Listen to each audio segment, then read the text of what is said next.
Thanks for tuning in to Minds of Tomorrow. I'm your host, Luis Acevedo, and with me today I have Caleb Remington. He is a developer for Pulselead.xyz, the website where you can go figure out who sacrificed what, at least the public wallet addresses.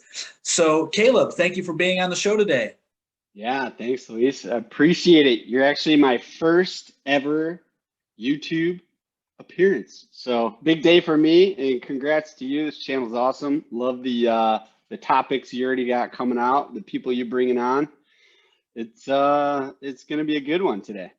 Yes, I couldn't agree more, man. So I think the best place for us to get started is to give a little bit of your background, how you got into crypto, and how you got into the Pulselead.xyz developer group. Yeah. So I first heard about Bitcoin back in 2012. I heard about it. One of my, I was working in IT at a biotech company, and one of the IT guys, he was like a hardware guy. He was like, yeah, there's this new thing out, like Internet of Money. It's called Bitcoin. And I'm like, Bitcoin? I was like, and then he started explaining mining. And in 2012, I didn't know how to Google yet. So I didn't actually do my own research. I just asked him, and he was like a hacker. This guy was crazy. When he was like 8 years old, he got caught basically scamming the payphone cards. Like, the guy was a genius. So I thought it was like over my head, didn't even give it a look. Come 2017, it pops up again. I watched actually a Netflix documentary about Bitcoin, and then my whole world just exploded. And I figured out what the value of money was, what, the Federal Reserve is, the corruption in our banking system, like everything about crypto and what it stands for. Like that's all I could consume. And so, I got in 2017 just as it was like taking off. Bitcoin was at $3,000, and then Ethereum started taking off, and then we all know what happened when it hit 20. And so I kind of backed off on my cryptos investments, and then got back into it back in like 2021. Started 2021. I was back in the game and figuring out the ecosystem, seeing where things have developed, because really during that bear market, so much happened with DeFi, with Ethereum, with Uniswap, with all these different protocols, having those couple years to like build and grow. And then, Pulselead, I basically got back on the Twitter sphere, and I saw Crypto Hextopia posted a screenshot of the Pulsechain sacrifice phase. And so the website was awesome, right? The data was great. I commented, I was like, hey, can you add like a drop down for top 5,000 addresses? I was like, I don't think I'm in the top 1,000. And so within 5 minutes, they replied, and it was like updated on the site. I'm like, oh, these guys are legit developers. Again, the site looked really ugly, but who cares? Like, it's all about the data. People were freaking out. Like, it was such a good, valuable tool. So I commented, hey, can I retheme the site? Like, no expectations of profit. Like, I was like, I sacrificed, now what can I do to help this community grow? And so one tweet later, I get connected with the two developers on Discord, and they gave me access to their GitHub. And then I had a theme that I already like envisioned. I wanted it to look like Pulsechain, kind of, pulsify it, I called it. And we launched it was like the most fun 2 weeks of going back and forth with this other developer and deploying fixes and bugs and taking insight from people on Telegram and all the Pulsechain people on Twitter. And it was really, really cool to see Pulselead.xyz literally just blasted all over Telegram. Pretty much any YouTuber putting out a YouTube on about Pulsechain and sacrifice, like the first thing they did was show the website. All the streamers were talking about Pulselead.xyz, and the community just like rallied around this website for, 17, 20 days. And yeah, so many people donated. We were able to buy APIs, keep the servers running, boost the RAM, keep it fast and snappy. So yeah, we were able to do a lot, which was really cool. And then the donations I did get, just staked them for 5,555. There you go. Can't go wrong with that. Nope, it was awesome. Yeah, so I made a decent buck, and yeah, staked it for 15 years because why not? Yeah, for those who are unaware, and Hex 555 is a major, I guess, a turning point in somebody's exploration into Hex, like discovering it. Like once you stake for 15 years, that's when you're considered a Hexagon. If you got a 15, because you're gonna be in the community for 15 years, you're gonna want to see how your investment does, right? Yeah. And that's the most important thing in crypto is a community. And I have a similar introduction to crypto story as you do, minus the 2012. I was like 2016. I didn't have a super genius friend tell me about it. I watched some documentary on Netflix about Bitcoin, and yeah, I mean, that was like a huge turning point for me. And like you, like I feel like so many people who've gotten into crypto have, because of it, learned so much about finance, the economy, how corrupt the system is, how money's actually made. Myself, when I discovered all of this, I was more so of the mindset that gold and silver were still like where it's at, because you learn that the fiat currency has no value, and real money, so they say, is gold and silver. But anyway, so like, I went through a similar progression, and in 2017, I think I really got into Litecoin. Litecoin was my crypto of choice. I really bought into the whole narrative that it was that it was the silver to Bitcoin being gold, and I was like, okay, I'll take the silver. Like I can't afford to buy one Bitcoin, but at the time I wasn't thinking about just spending little bits of money to accumulate Bitcoin over the course of a year, several years, etc. So yeah, similar in that regard. And then as far as Pulselead, I just want to give a little context here. So we're going to jump into what Pulsechain is in a second, but essentially pulselead.xyz was a website that you guys threw together very quickly, and it works very well. I remember when it first came out, my wife and I were at dinner, and I was like, I have to see where I'm ranking. And so I went there, copied my public address, put it in, and I'm like, so thank you for putting in that 5,000, because I definitely wasn't in the 1,000 either, or else I wouldn't have seen where I was. So I thought it was pretty cool to be able to see, and also it relieves some anxiety, because if anybody's ever made some transactions in blockchain, I've lost, 20, 40 bucks sending Bitcoin because of fat fingering an address or whatever it may be. So sending over, a sizable portion, at least to myself, I was confident it went through because I saw it on, what is it? I'm drawn Etherscan. I was able to see my transaction on there, but actually getting double confirmation on pulselead.xyz was very relieving, and I'm sure it was for a lot of other people. So it's a really cool project. So essentially, it was just tracking the sacrifices made for Pulsechain. Now, since we're on Pulsechain, how did you discover Pulsechain, and what exactly is it? Yes, I discovered Pulsechain through Hex. So I was a longtime follower of Richard Hart. Back in 2017, he was Bitcoin maximalist. I actually unfollowed him because he turned into an Ethereum hater, and he was really hagging on the all the ICOs. And so, yeah.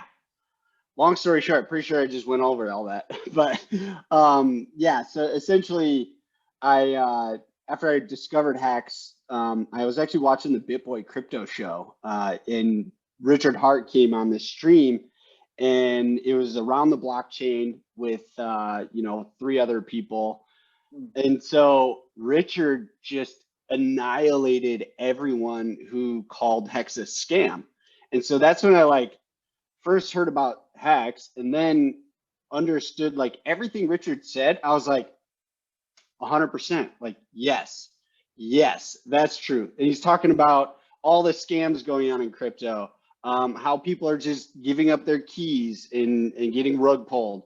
Like you name it, he has something to say about it, and it's 100% accurate. So like, there's like this whole what crypto is meant for, which is like, owning your own keys, owning your crypto, you're the bank. And so much of crypto now is giving your power away to some middleman or intermediary. And so, yeah, I just like all the values that Richard stands for, I was all about it.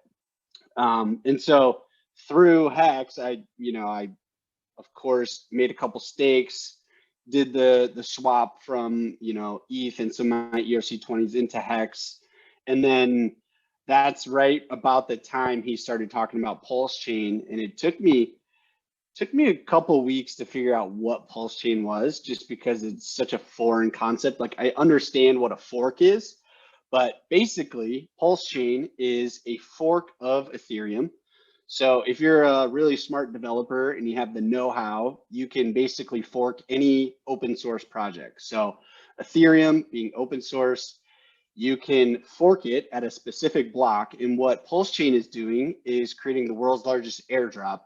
And they are forking Ethereum in its entire system state.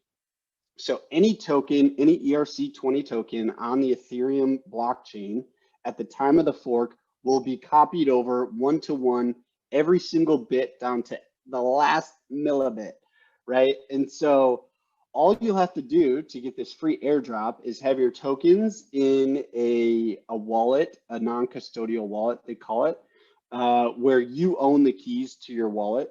If your ERC20 tokens are sitting on an exchange, it's not guaranteed that they'll support Pulsechain. So get your tokens off an exchange into a hardware wallet where you own the keys. And then all you have to do is go into MetaMask and change one setting, and you'll see the exact tokens you had on Ethereum on the Pulsechain side. And so essentially, they're forking Ethereum and changing all the parameters about the networks and its security. And so the reason why Pulsechain is coming into existence is because Ethereum gas fees are outrageous. And so Richard Hart, being the founder of Hex, really wanted, to onboard more and more people. But as you onboard more people, the people's barrier to entry is lower and lower, or now higher and higher because of the gas fees. But essentially, people were getting wrecked on trying to stake their Hex or swap for Hex.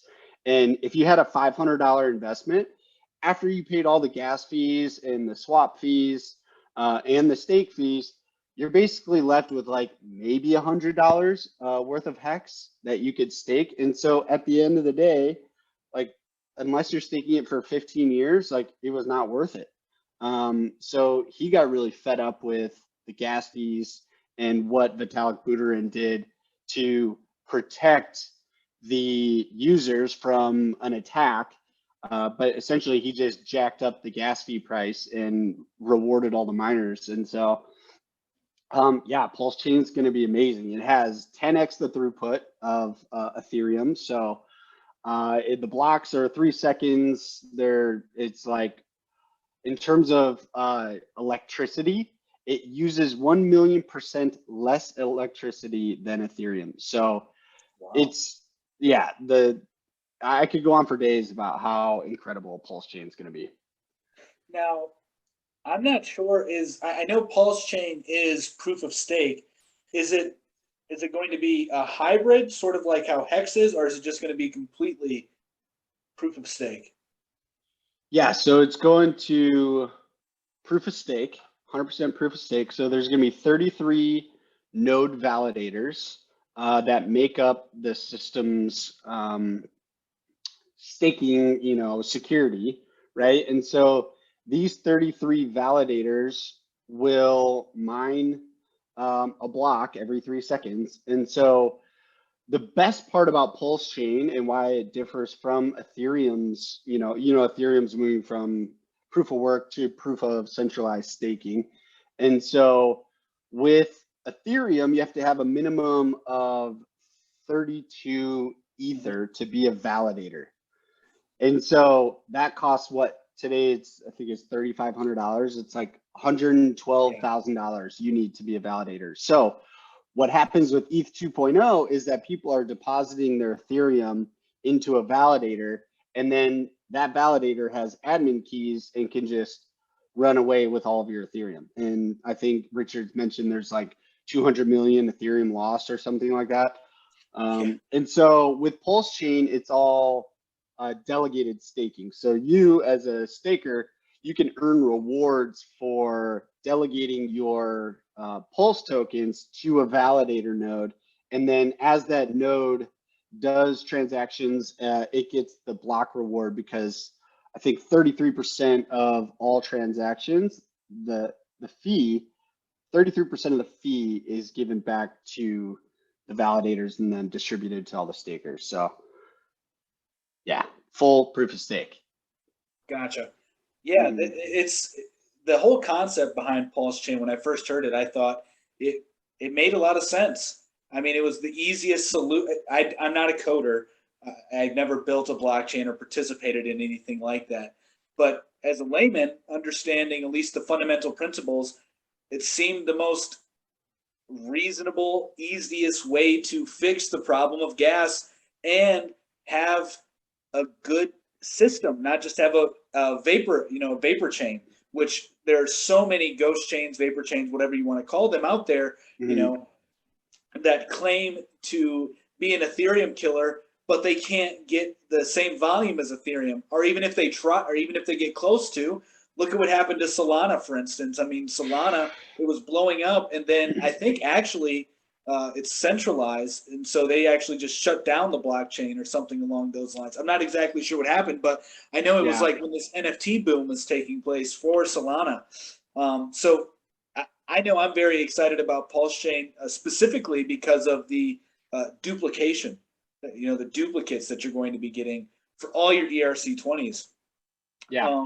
And that translates with especially with Hex, like all your stakes and even your liquid Hex is going to be duplicated. Another thing that I liked about that as well is the fact that they're not just going to let people do nothing with their free tokens for Ethereum holders. I'm not sure that we touched on that. So for Ethereum holders, you will be able to, you're going to get free Pulse. You're going to get the equivalent of you have for Ethereum. It's going to be one to one. Whereas if you were to sacrifice at the first day, it was $1. It was like the first 5 days, $1, you get 10,000 coins or points. I think they're called sacrifice points at the moment. But the catch with the Ethereum holders, though, is that if they don't use it in 30 days, they lose it. So I really like that it's forcing people to participate if you're just getting in for free. To me, I think will incentivize people to use it. And it just makes sense that all these projects that are on Ethereum that are being priced out, as you said, because of gas fees, the gas fees are going to be resolved with this. So it's very incredible, I think. Yeah. One of my biggest passions with Ethereum out the gates was the ability to do microfinancing. I was a huge fan of DeFi, and then I was a huge fan of DeFi in a world or a third world that didn't have banks, or the banks were corrupt, and so they needed to be their own bank, right? And so how do you get people, let's say Brazil, a poor part of town, how do you finance them $20 to, build a cart, or to start a food vendor, or to do anything small, but then just give them the opportunity that we have here in America? We could go to the bank and get out a loan and start a business. These people can't. And so that was my hopes. That's where I wanted Ethereum to go. And so I invested in a few projects that that was the idea, is to provide to the bank the underbank. I think that's the term. And so with the gas fees, it's impossible. So it's like, is Ethereum moving to more of a a store of value than it is like an actual utility token? And is it no longer really being used as a cryptocurrency because it costs so much money to interact with these smart contracts? And so Pulse Chain to me is really like the rebirth of that opportunity. Like now, some of these projects that literally could not exist on Ethereum because of high gas fees can now, with very little work for the developers, just literally point their projects, smart contract and their front ends to the Pulse Chain network. They can now do microfinancing, and because the gas fees are literally like 1/100,000th of a cent to transact. It's like unbelievable how cheap the gas fees are on Pulse Chain compared to. So take a good DeFi project, and now you could go to a country like Brazil and offer microfinancing. And, with liquidity pools that are just billions and billions of dollars, like anyone at any time can go and take a teeny tiny little baby amount out, or whatever they can afford at the time. Say they need to like pay a phone bill before the end of the week. Like that's possible now on Pulse Chain. So I'm really excited to see some of these projects come back to life, and really to see, I think it's going to be a flood of just awesomeness moving to Pulse Chain once it goes live and people find out about it. Because how many Ethereum wallets are there? I think there's like 200 million. I'm not sure of the number, no, but it's 200 million crazy. could potentially get a free airdrop if they have the keys to their wallet. So it's like, when it goes live and people hear, wait, I have a 1-to-1 copy of all my ERC20s on Pulse Chain now, and maybe they'll have a few Ethereum or whatever, but it's gonna be insane, the demand for Pulse. And that's an important point you touched on there. That's actually another thing that really excites me about Pulse Chain is the fact so the duplicates is really exciting, but what's even more exciting about that is the fact that everybody enters into price discovery mode. So it's almost like you get this do-over essentially. Not exactly. I get that there's some technicalities behind it, so it's not technically a do-over, but man, you're getting it at price discovery. Like it's so hard to find projects before they launch. Like with Hex, like we were both talking about how we discovered Hex, and it was well after it launched, but there were people who had been following, Richard, and were able to jump on that boat when it took off. And I know they're doing very well, so I know a lot of other people. Yes, a lot of people I think are going to really benefit from Pulse Chain, not just in foreign countries like you alluded to, not even alluded, you said it explicitly, third world countries. Yeah. I think that something like Pulse will definitely be beneficial there, because you could do microfinancing, as you were saying. And yeah, I think it'll also be very beneficial for the Hex ecosystem as well, because one of the biggest issues I think I've had as far as onboarding people is when I begin to describe how you take your how you take your Ethereum and swap it to Hex. So you tell them, hey, you're going to have fees when you buy Ethereum. So that $100 you get in, you're probably only going to get like $90 after fees. But then you're going to have to transfer it, and that transfer costs money. So then you're only going to get over like $80. I'm just using, I'm not giving exact amounts. Then you get $80, and then you get it into your MetaMask. You got to swap it, another gas fee. And that gas fee is going to be way more than all the other fees you paid for. And then maybe you only got $30 to stake after that. So it's like, they just eat you up. And so I've actually been enjoying using, I know I kind of called out Solana there, but I do use Solana. I use it for the NFTs. I'm a big NFT guy. I know, Richard Hart dogs them. And a lot of people in the Hex community don't seem to care for them, but I think they have immense value, and I think they're the next big thing. They already are really big. Yeah. But That's what I'm really excited for to see on Pulsechain is NFTs as well. Do you have any Yeah. thoughts on that? Oh yeah, no, I think you know, NFTs started with crypto kitties, right? And now look at it. And so that's always how everything starts. You get a bunch of nerds who like think it's funny to put crypto kitties out on the internet, but behind the scenes is the most insanely intelligent code running on a blockchain that's literally revolutionary. But to them, it's a funny joke, and that's what they do from, you know, when they get off work to when they have to go to work in the morning.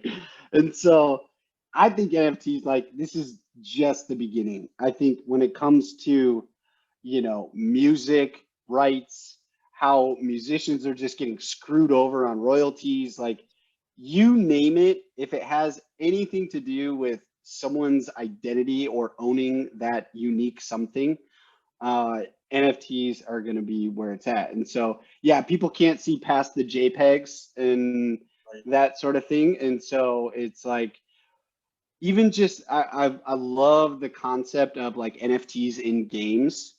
And so people are playing video games and, you know, getting NFTs in them, but they're paying $500 to like when network congestion's at an all-time high, gas prices are high, to like mint an NFT. Like, that's crazy. So on Pulse Chain, the NFTs are just going to be flying. And I think I really do think that Pulsechain will basically kill Solana, Tezos with their NFT market, because the only reason I think people are over there is because the gas fees are ridiculously cheap. They're like pennies, and it's fast. But if you're going to take the whole Ethereum ecosystem, the whole system state over, and you're going to say gas fees are super cheap and we're entering price discovery with Pulse, I see arbitrary markets right there all day for, you know, switching back from ETH to Pulse. I don't know how anything can compete with Pulse Chain once it comes out, quite honestly. I know the testnet is live right now, which I'm not sure if you're staying up to date with how that's going. If you are, if you could share, you know, shed some light on that. Yeah, I don't. I follow some of the developers on Twitter. You know, I know they do live streams occasionally. They're a lot of the Hexakin community. You know, some of those guys are more skilled with running servers, and so I watched one of the guys, David, basically build a server that's going to be a node validator on Pulsechain. So I follow him, and he sends out some updates occasionally. But for the most part, I did some testing myself. You know, as soon as within minutes of the GitLab commit, they created a new branch called Pulsechain Testnet. And so as soon as I saw that, someone posted a screenshot on Twitter, I was like, oh, it's on. And sure enough, their GitLab had how you can basically go into MetaMask and add a new custom network setting to basically point your MetaMask at Pulsechain. And then sure enough, I opened it up and there my ERC20s were, but I had like 0.003 Ethereum sitting in my wallet. And I was like, oh shit, I'm not gonna have enough for gas fees on Pulse. So like I won't be able to send my ERCs from, you know, one wallet to another wallet that I own. And then I looked at the gas fees on the first transaction. I was like, are you kidding me? It costs 0.00002 Pulse to send a transaction. And I was just like, I could literally do like I did the calculation. It was something like 500 transactions with 0.003 Pulse. Jeez. 0.003 Pulse, 500 transactions. So I'm not like a no coiner or a new to crypto. So like I have some investments and they've done pretty well. And so it's like, even on the Ethereum network I was like, no, I'm not doing that swap. I'm not buying, I'm not doing this because the gas prices are stupid. Like I'm not going to pay $1,000. Like that's out of control. So now going back to Pulse, it's like, you don't even have to think, just like it's free to transact essentially. Oh man. But then, you know, a lot of the people are not harping on it, but they're like, oh, it's only testnet. And so, you know, once the system fills up, then, you know, will the cost per transaction go up? Is it going to be slower? And so I've heard a lot of good opinions out there. I'm on the Telegram group, which is 40,000 and growing. Right. So anytime you want, like literally have any question about Pulse, I'm like, hold on 1 second, jump on Telegram. 2 minutes into it, I figure out, you know, what they're talking about, wait for a break, boom, ask my question. And there's usually some super smart admin there to answer my questions. And I'm a pretty technical guy, and I ask some technical questions over there, and I just get like blown away at how amazing the answers are. So yeah, for anyone out there, have any questions, definitely get on Twitter, definitely get on Telegram, Pulsechain.com, ask away, ask in the chat, join the live chat. I'm on that. Yeah, the voice chat all day, basically, just like listening, getting tidbits of information. Yeah, it's great.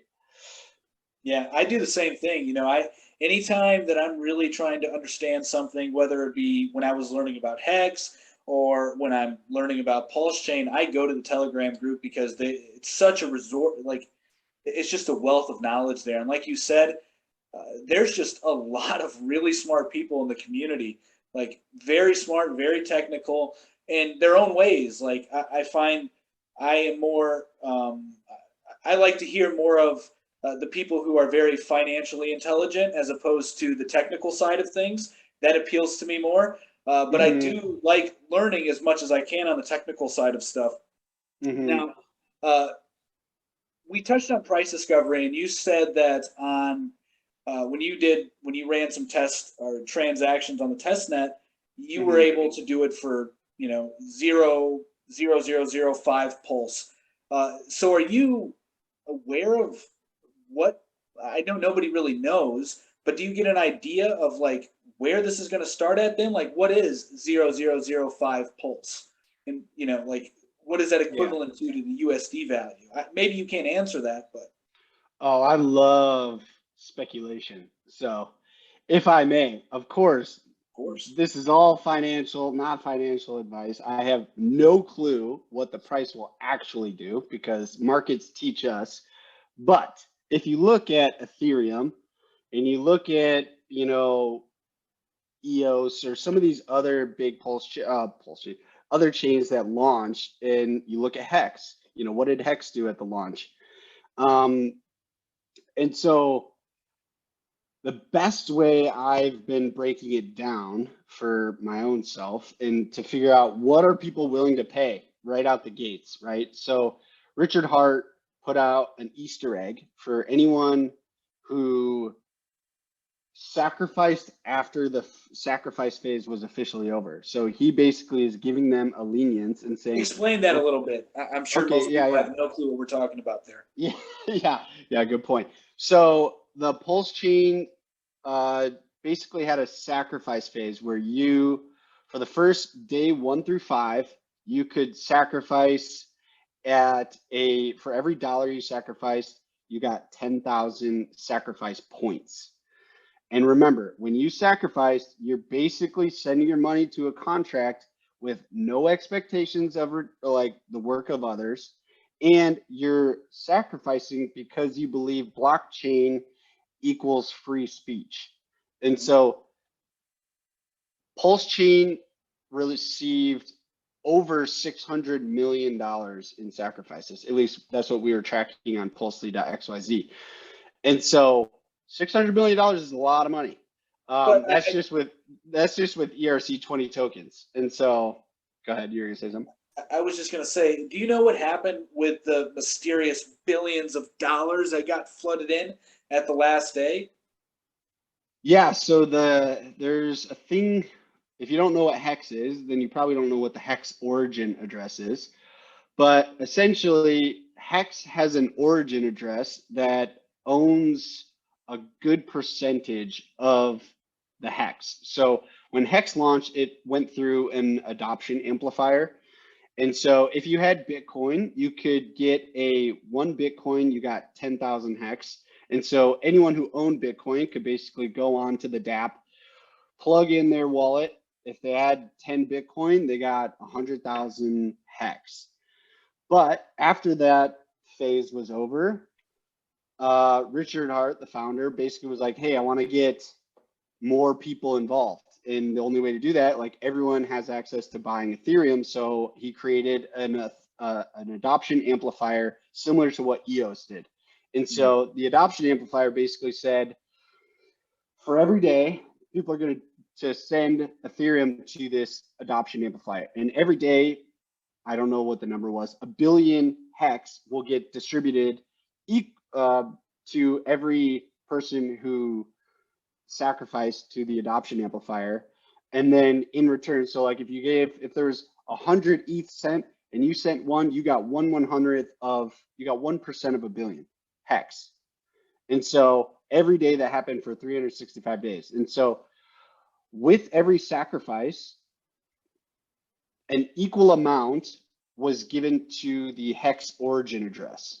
And so there was also a referral program. So if I got you had a bunch of Bitcoin or you had some Ethereum, for every time you, if you put me as your referral, you got 10%, and then I got 20% of what you sacrificed during the adoption or your Bitcoin swap. So anyways, there's like a lot of things going on to basically help build this network because it was starting from scratch, brand new proof of concept. No one really understood what a CD on the blockchain meant.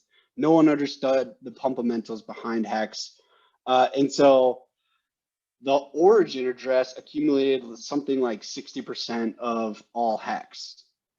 And so no one knows who it is. It's kind of like the Satoshi effect, where no one knows who Satoshi Nakamoto is. But in the early stages, Satoshi owned 100% of the Bitcoin at one point. And so Satoshi, being this mysterious person, you don't have any expectations of Satoshi because you don't know who they are. And so similarly, the Hex origin address, no one knows who it is, but it's proven to be a benevolent user, group of people, person, AI bot, who knows? And it's protected the price. It hasn't sold any Hex, but essentially because it had so much Hex, during the sacrifice phase on day 17, 18, and 19, there was a 1.75%, volume bonus to anyone who sacrificed during those phases. So like in the last hours, there was $14 billion worth of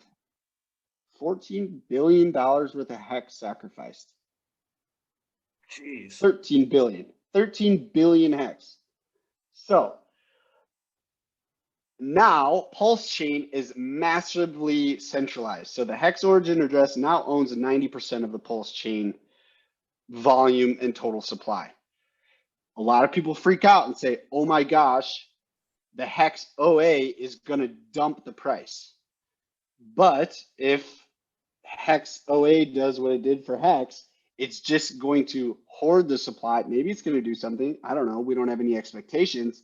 But we can kind of safely assume that it's just going to keep the supply really, really low, and the demand is going to be really high. And so when you get those two things, the price goes astronomically high.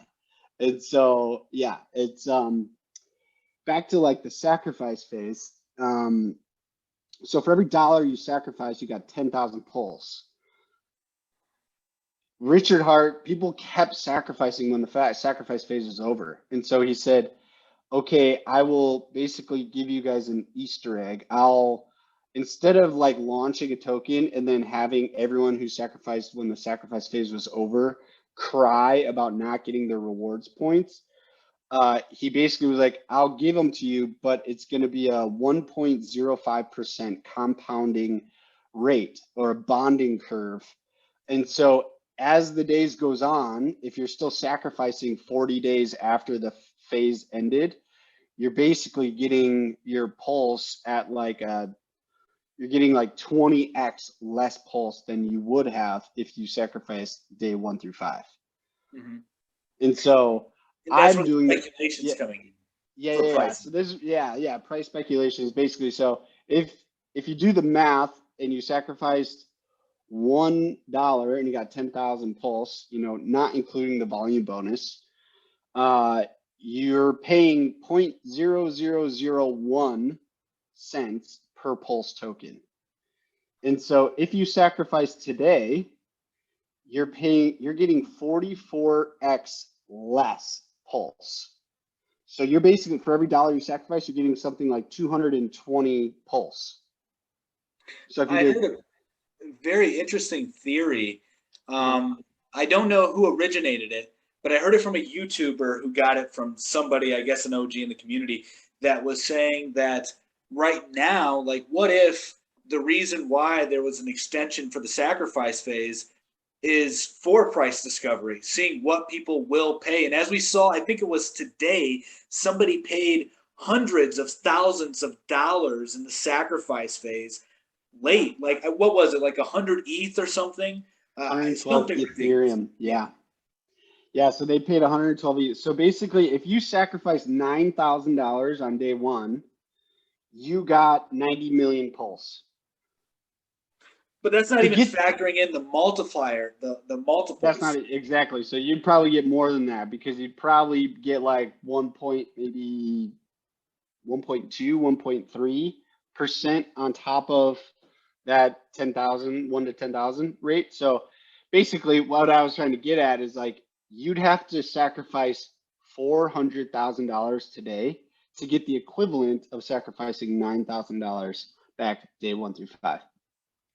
So if you look at the price, basically people are, what's 44x 0.0001, and it's like 0.004. Mm-hmm. So I think it's going to launch around a 50x for what people sacrifice day 1 through 5. And then it's going to just like, it's going to be a massive run up. And I don't know if it's going to dip, because historically it pumps and then dumps and then finds some sort of like base price. You know what I think would be really good timing, just like Hex launched in a bear market. What if Pulse, the mainnet, was released as Ethereum was tanking? Because I don't think, I am in line with the belief that we're due for a major correction, that this is sort of a bull trap right now. However, I will say I am very confused with how the NFT market's going to work with a bear market on Ethereum, because when you look at NFTs, it's just priced in the cryptocurrency, and I know that the cryptocurrency is priced in USD.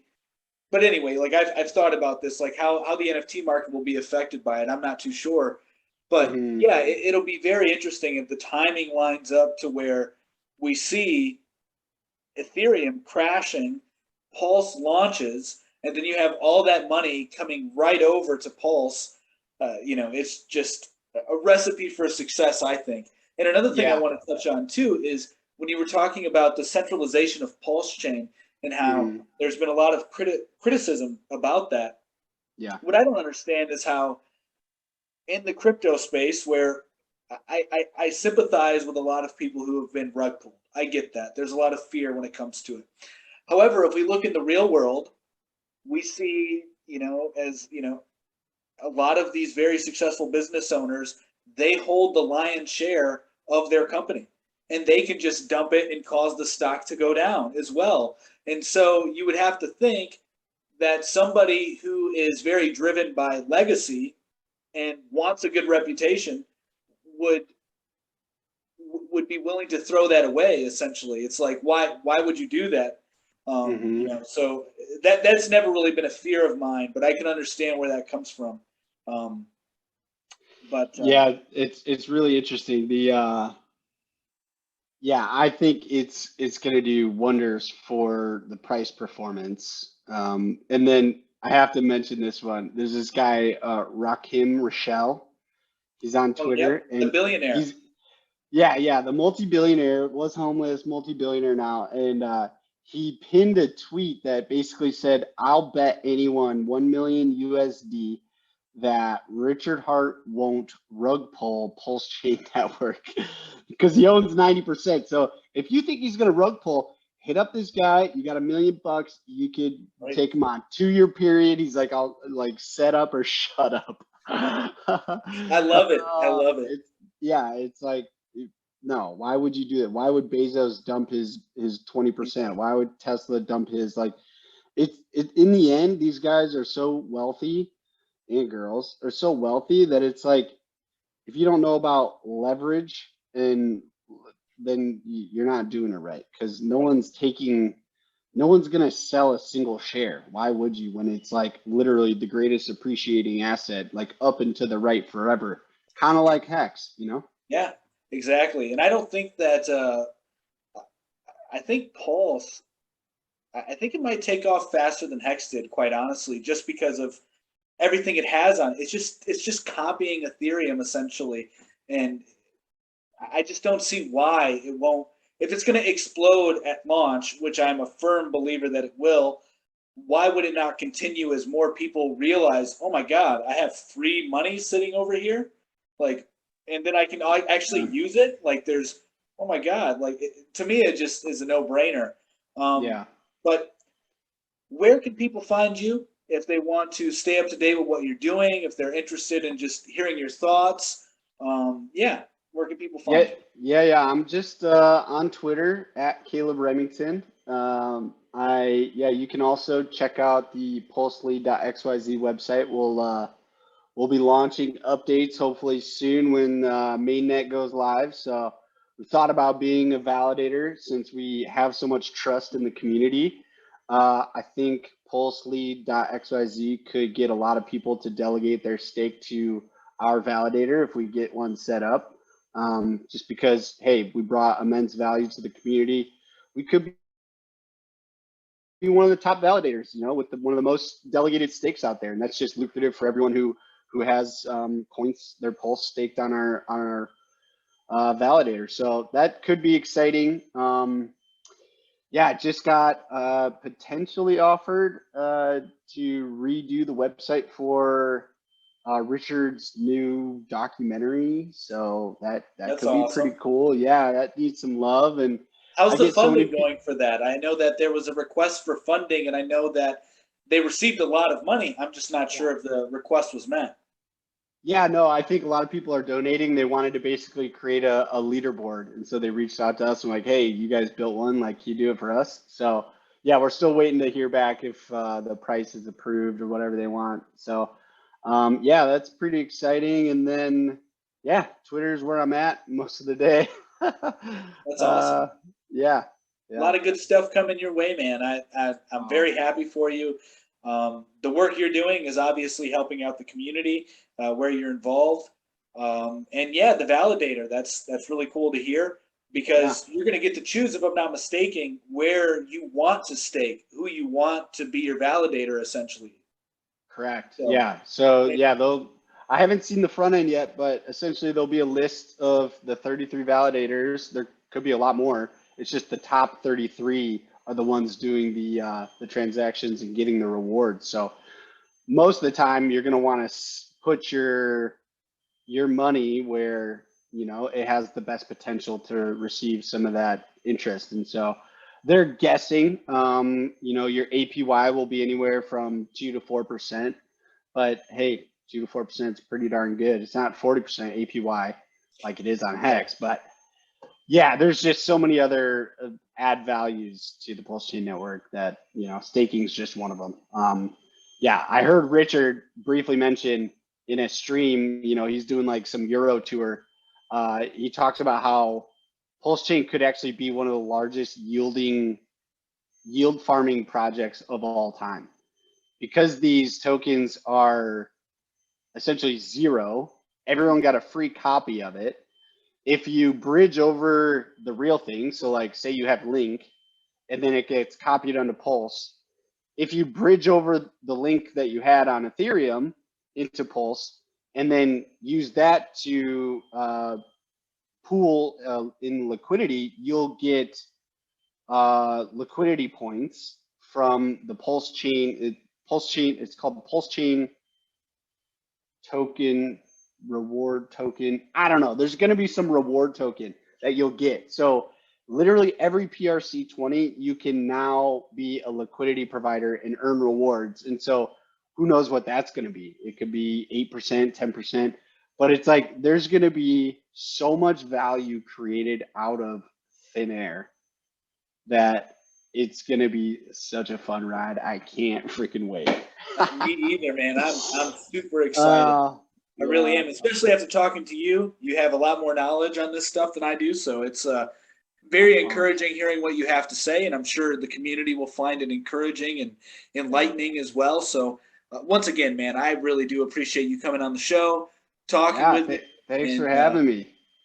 Yeah, of course. Let's get that next one set up. I can talk about Pulsechain all day. Hey, yeah, man. We'll work on it. Sounds good. All right. Congratulations on the channel and love everything you're doing. And yeah, look forward to talking to you soon. All right. Thanks, man.